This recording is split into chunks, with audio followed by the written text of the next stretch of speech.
record ya. Jadi ada 3 jenis atraksi wisata gitu ya, atau destinasi wisata. Yang pertama berupa alam, tadi sudah saya singgung ada berupa pantai gitu ya. Walaupun misalkan pantai sama-sama ya pantai gitu ya, pasir putih dan lain-lain, tetapi nanti ada keunikan masing-masing. Misalkan ada ombaknya besar gitu ya. Nah ini eh, ombaknya besar sehingga bisa buat selancar, sedangkan di pantai-pantai pasir putih di negara Eropa itu tidak bisa buat berselancar, sehingga para surfer itu banyaknya dari Australia, terus lalu mereka banyak juga yang stay di sini gitu ya, nomad di Indonesia gitu ya. Lalu juga ada atraksi berupa budaya gitu ya. Budaya ini bisa merupakan tradisi yang diturunkan dari generasi ke generasi. Jadi kalau alam itu kan berdasarkan geografi gitu ya, geografisnya dia berada di negara ini berada di bagian di bumi belahan mana gitu ya. Itu yang menentukan keunikan masing-masing. Kalau culture ini nanti dari tradisi turun temurunnya, misalkan dari Bali gitu ya, ada budaya tari kecak dan lain-lain. Lalu ada juga yang man-made. Nah ini yang banyak menjadi tren ya belakangan ini, termasuk di Jogja gitu ya, banyak yang eh, destinasi wisata yang mengimport gitu ya, mengimport kualitas dari destinasi wisata yang sebenarnya itu merupakan ciri khas dari luar gitu ya. Contohnya ada, kalau kalian familiar di daerah Kaliurang ada Bumi Merapi gitu ya. Itu coba sambil saya tunjukkan saja gambarnya nanti. Yang pertama itu nature gitu ya, destinasi wisata alam itu misalkan ada pantai, ada cave atau goa, atau juga ada juga lake gitu ya, danau.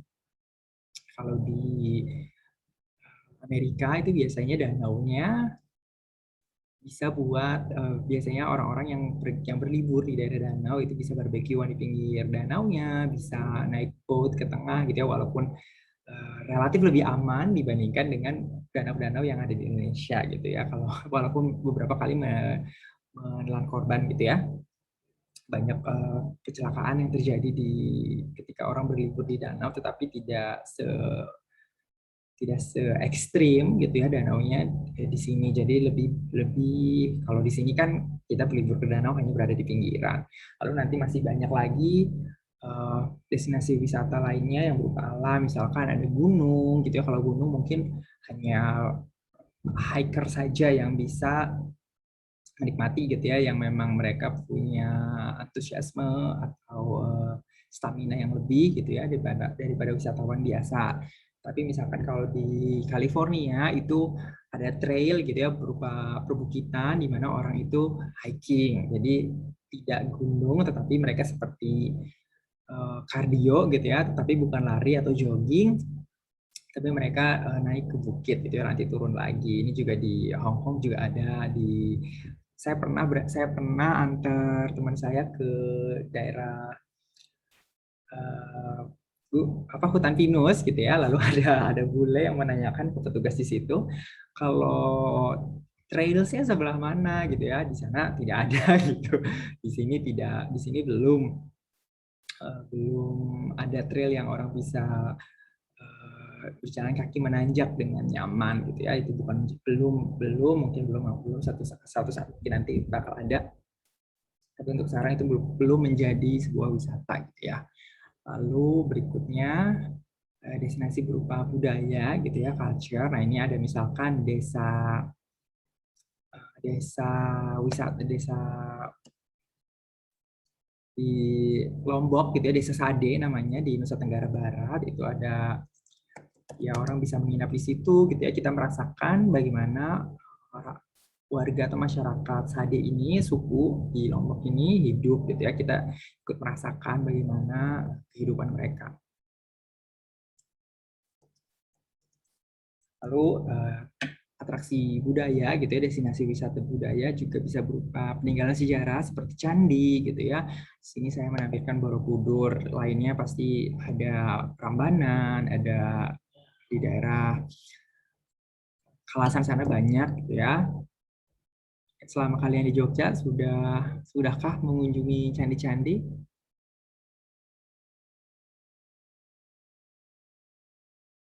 Halo, selama kalian di Halo, Jogja Sir. sudah Belum, Sir. belum? You have to ya. Sudah.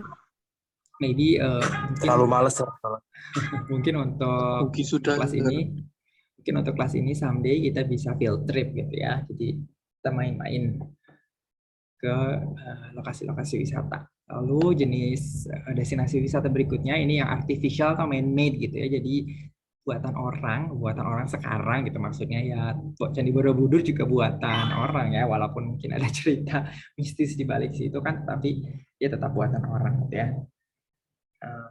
Ini beberapa contohnya, itu ada Museum Angkut di Malang gitu ya, di Batu kalau nggak salah. Nah ini kan seperti set, seperti tempat syuting atau set di Hollywood gitu ya. Padahal ini kan bukan budaya kita, bukan bagian alam kita, bukan bagian budaya kita gitu ya. Tetapi ini menjadi jualan gitu ya. Ini mirip juga nantinya dengan Universal Studio gitu ya. Universal Studio juga bukan merupakan tempat di mana kan di Singapura ya Universal Studio, tetapi dia kan yang ditampilkan itu mencomot budaya dari Amerika gitu ya. Lalu ada farmhouse, ini ada di Bandung. Farmhouse ini terlihat seperti di foto, ini seperti di kampung-kampung di Belanda, di Eropa gitu ya. Padahal ini di Bandung. Yang jelas rumah adatnya, rumah aslinya, rumah warganya itu tidak seperti ini, tetapi dia mencomot dari budaya orang lain. Lalu ini ada di daerah Kaliurang yang namanya Bumi Merapi. Ini salah satu spot gitu ya yang di set mirip dengan daerah-daerah di Yunani gitu ya. Jadi di Santorini, di Mykonos, seperti ini putih dan biru gitu ya. Tapi yang pastinya bukan merupakan arsitektur asli warga Kaliurang gitu ya, tidak seperti ini. Karena sebenarnya kalau Mykonos, Santorini itu kan daerah di pesisir pantai gitu ya, di Mediterranean. Jadi musimnya panas juga gitu ya. Kalau Kaliurang kan dingin, jadi ya tidak cocok sebenarnya dengan arsitektur seperti ini. Tapi ini kan hanya untuk wisata gitu ya, untuk orang berfoto-foto saja. Nah, kenapa kita harus mengetahui gitu ya, terutama ketika kita menjadi bagian dari industri pariwisata gitu ya, kita bisa membenarkan gitu, kalau ada yang keliru. Maksudnya adalah dari bukan hanya ketika penyampaian, karena penyampaian komunikasi dari pariwisata itu kan di ujung gitu ya, tetapi budaya apa yang ingin dijual di suatu objek pariwisata itu juga sebenarnya harus diperhatikan. Nah, kalau kita misalkan punya kesempatan untuk bergabung di development gitu ya, di development suatu tempat wisata, kita bisa membenarkan kalau ada kekeliruan. Contohnya gitu, ada di daerah Bantul, itu seperti sebuah kafe gitu ya, namanya Manhattan. Tetapi tempatnya gitu ya, setnya itu seperti Bumi Merapi ini gitu. Manhattan itu mungkin tidak ada tembok-tembok putih dengan jendela-jendela biru seperti ini gitu ya. Manhattan itu banyaknya brownstone, apartemen bata coklat gitu ya. Kalau kalian menonton Sex and the City atau Gossip Girl ya seperti itu, tidak ada jalanannya, tidak batu-batu kali seperti ini gitu ya. Jadi itu salah kaprah sekali sebenarnya menamai tempat seperti ini tetapi dengan nama Manhattan gitu ya. Salah sekali. Jadi kalau kalian berkesempatan untuk menjadi bagian dari tempat pariwisata ya bisa dibenarkan gitu ya.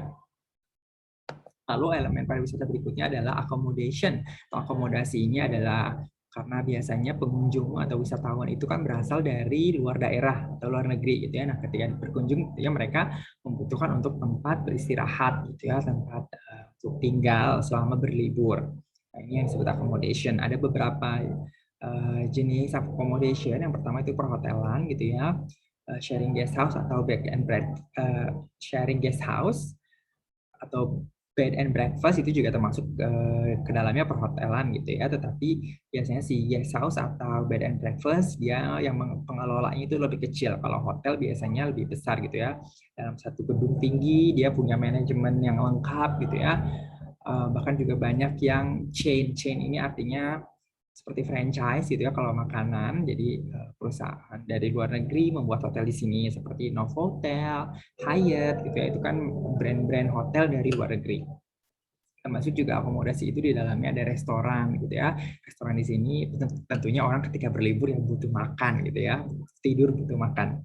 Nah, restoran ini juga termasuk warung atau toko yang dikelola warga lokal gitu ya, bukan kayak restoran-restoran besar gitu. Nah, ini juga nantinya ketika perhotelan dan restoran ini ada pangsa pasarnya masing-masing. Misalkan hotel atau restoran yang menyasar misalkan wisatawan dari Eropa ya, Western gitu ya, Western tourist. Ada hotel dan restoran yang menyediakan arsitektur atau makanannya itu ya makanan-makanan Eropa gitu ya, tetapi ada juga restoran atau hotel yang menyasar kelas Eropa tetapi menyajikan sesuatu yang sangat Indonesia sekali gitu ya, seperti makanan daerah atau arsitekturnya itu pakai gubyok gitu ya. Itu nanti ada pangsa pasar masing-masing. Nah, kita harus bisa menyasar pasar itu.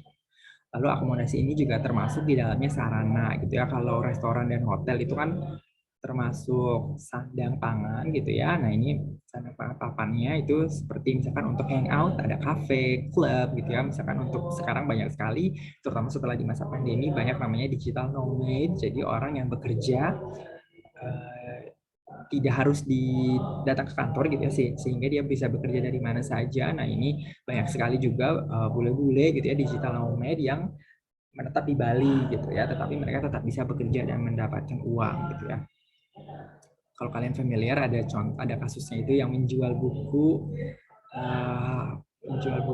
namanya Grey, Christian Grey kalau nggak salah, bukan Christian Grey 50 Shades of Grey ya, tetapi ada orang kulit hitam African American yang menjual buku, tetapi ketika bukunya ini laris gitu ya, lalu netizen Indonesia di Twitter itu melaporkan gitu ya, agar dia ini karena dia mendapatkan uang, dia berada di Indonesia mendapatkan penghasilan, harusnya dikenai pajak gitu ya. Tapi dia marah-marah gitulah. Itu kasus yang cukup heboh di 2020.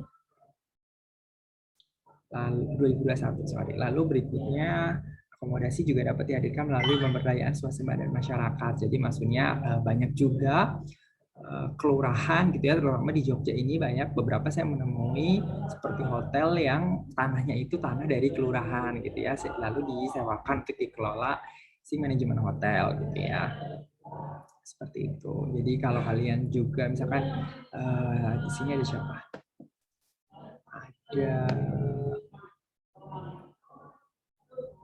Ada yang rumahnya punya potensi wisata gitu ya, misalkan ada Melani atau Elita digunakan sana, ya itu harus bisa kalian memberdayakan itu gitu ya, dari kecil-kecilan dulu saja. Lalu berikutnya adalah accessibility. Nah, ini kaitannya dengan transportasi gitu ya, transportasi dari wisatawannya dan juga pengangkutan kebutuhan gitu ya, karena banyak juga biasanya kalau wisatawan dari Eropa mereka itu kan punya namanya summer holiday gitu, jadi mereka bisa libur kerja atau libur sekolah itu selama 3 bulan full, dan mereka biasanya berliburan jauh gitu ya, misalkan ke keliling Asia gitu ya. Nah, ini juga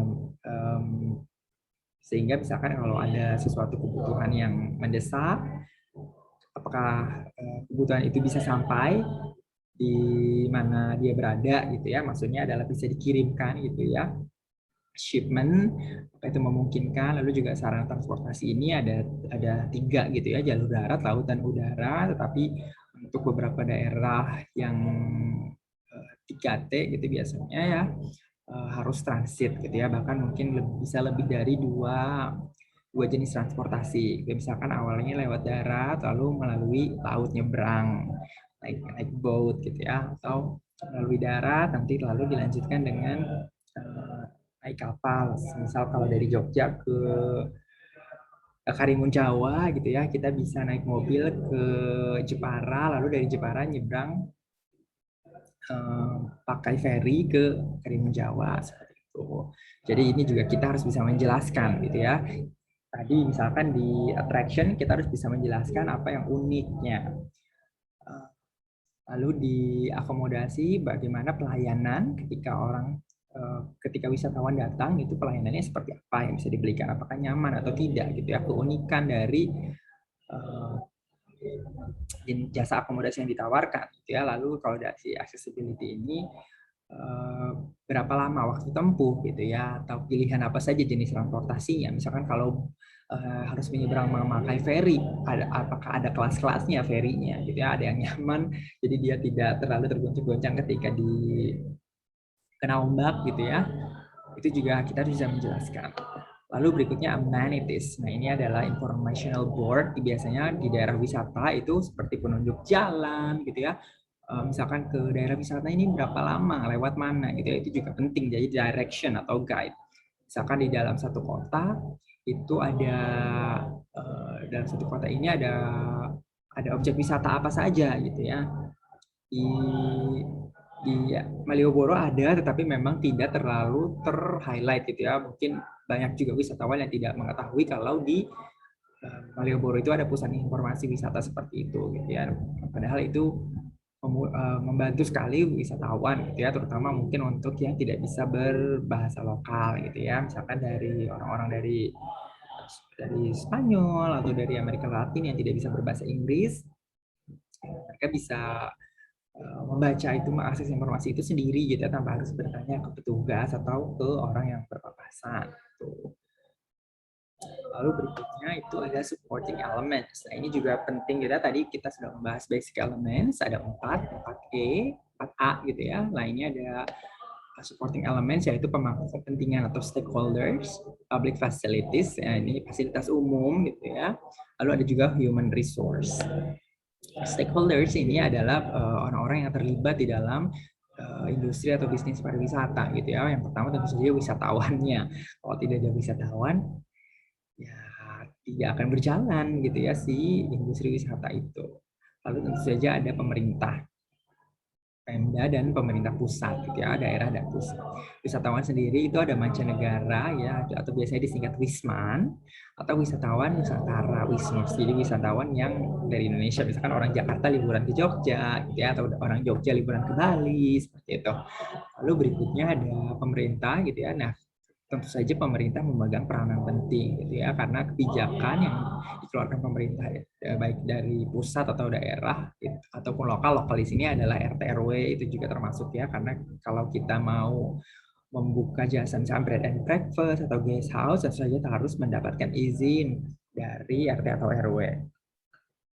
Tentu saja pemerintah ini gitu ya, dimanapun tingkatannya selalu berpengaruh terhadap perkembangan pariwisata gitu ya. Misalkan kalau di daerah, di tingkat daerah itu tentang parkir, misalkan berapa sih standarnya untuk parkir bagi wisatawan gitu, karena wisatawan ini juga banyak menjadi target gitu ya, nanti kita akan bahas. Lalu juga stakeholders ini termasuk di dalamnya pelaku usaha gitu ya, jadi industri atau penanam modal, termasuk di dalamnya misalkan pemilik warung gitu ya, itu juga kan pelaku usaha, atau masyarakat juga sebenarnya terlibat sebagai stakeholders gitu ya, karena kalau misalkan tadi saya singgung kalau satu rumah dijadikan misalkan pembangunan hotel gitu ya, untuk pembangunan hotel itu harus ada izin juga dari pemerintah, dari masyarakat sekitar, karena pastinya nanti akan mempengaruhi air, akan mempengaruhi kebisingan gitu ya, dan lain-lain.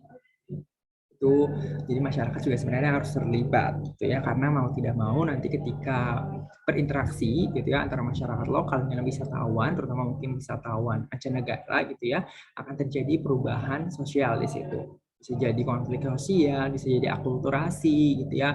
Akulturasi ini percampuran dua budaya gitu ya, atau misalkan konflik, misalkan kalau di Bali mungkin lebih lumrah ketika bule-bule atau wisatawan itu mengenakan bikini berjalan-jalan bebas saja gitu. Tetapi kan kalau di Jawa gitu ya, di Jogja ya tidak bisa seperti itu gitu. Itu yang harus diperhatikan juga gitu ya. Jadi kesatuan yang saling berhubungan antar pemangku kepentingan gitu ya, ini memberikan dampak juga dalam mengatasi masalah dan mengembangkan pariwisata itu nantinya seperti apa. Gitu. Jadi semua harus bersinergi. Nah, human resource gitu ya, kita biasanya sebagai pekerja, bahasa lulusan sastra Inggris itu biasanya sebagai pekerjanya gitu ya. Kemarin saya jelaskan bisa misalkan menjadi tour guide atau public relations di sebuah hotel gitu ya, atau menjadi booker gitu ya, misalnya admin yang mengurus masalah booking gitu ya, itu juga merupakan human resource karena biasanya kan sistem atau komplain itu pastinya disampaikan dalam bahasa Inggris ya.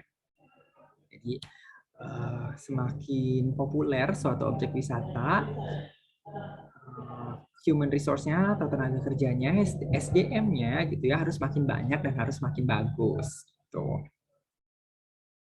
Lalu berikutnya lingkungan, ini tadi saya sudah singgung sedikit gitu ya, nantinya ketika pariwisata itu berkembang, populer, akan terjadi seperti konflik-konflik sosial atau juga nanti kriminal gitu ya, nanti si wisatawan ini banyak sekali menjadi sasaran tingkat kriminalitas gitu ya, misalkan as simple as harga dimahalin gitu ya, naik beca dari Malioboro ke 0 kilometer misalkan dihargai 1 juta gitu ya, itu juga kan tidak etis gitu ya, seperti itu karena nantinya eh, seperti kemacetan gitu ya, kualitas lingkungan tadi misalkan contohnya air gitu ya, ketika disedot oleh hotel, semakin banyaknya turis yang datang itu akan semakin macet gitu ya, kenyamanan termasuk juga menyebarnya penyakit menular gitu. Sejak kita ketahui sekarang sedang era pandemi gitu ya, COVID bisa menular melalui saluran pernafasan gitu. Jadi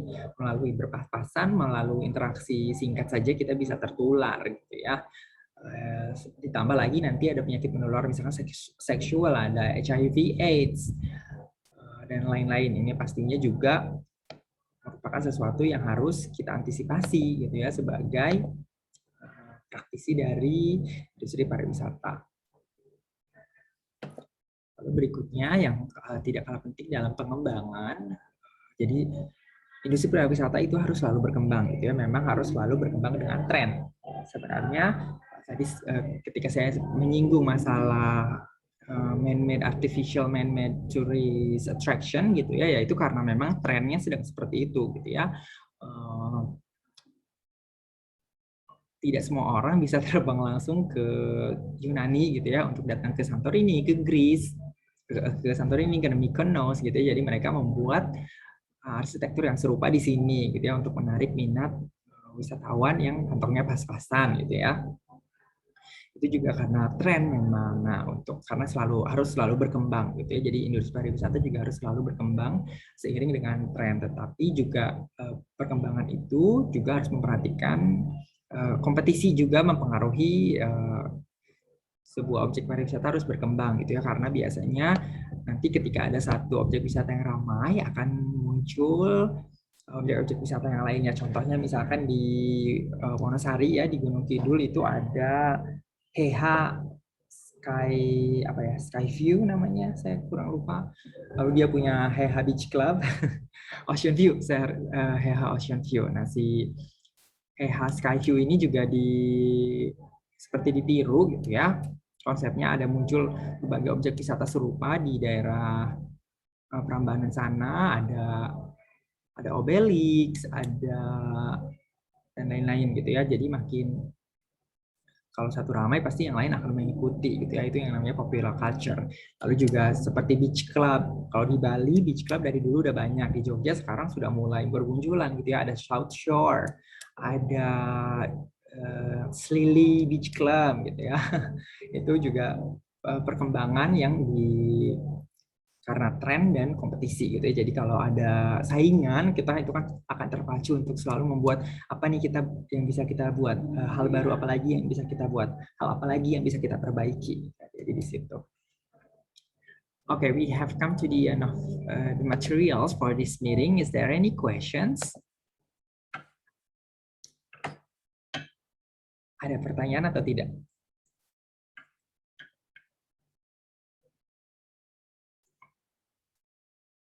Halo, kalau ada pertanyaan?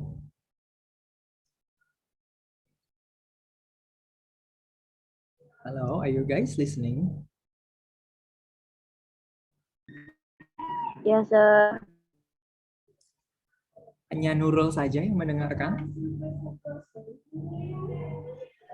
Yes, sir. Yes, sir. Ada pertanyaan atau tidak? Saya, sir, ada, sir. Oke, silakan Mugi. ini agak sedikit bingung sih, Sir. Cuman saya bertanya ya.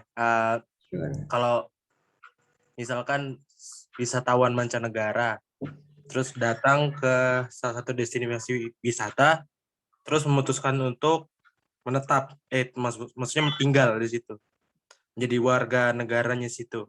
Apakah ada bisa disebut dengan apakah bisa disebut dengan wisatawan mancanegara ini bisa disebut dengan WINUS kalau sendiri sudah jadi produknya situ, Mister? Disebut apa? Oh, jadi ada mancanegara nih, wisatawan mancanegara nih, Sir. Dia datang ke satu destinasi wisata, terus dia memutuskan untuk tinggal, menetap, Iya. menjadi warganya situ. Nah, ketika dia sudah menetap, apakah dia bisa dikatakan sebagai WINUS, wisatawan Nusantara? Tergantung ya, karena kan untuk agar orang asing bisa tinggal lama di Indonesia itu misalkan harus punya kitas gitu ya, atau harus beberapa bulan sekali memperbarui visanya. Nah itu atau juga misalkan menikah dengan warga lokal gitu ya, jadi ada beberapa yang bisa ditempuh. Tetapi kalau sudah tinggal karena memang misalkan menikah gitu ya, atau punya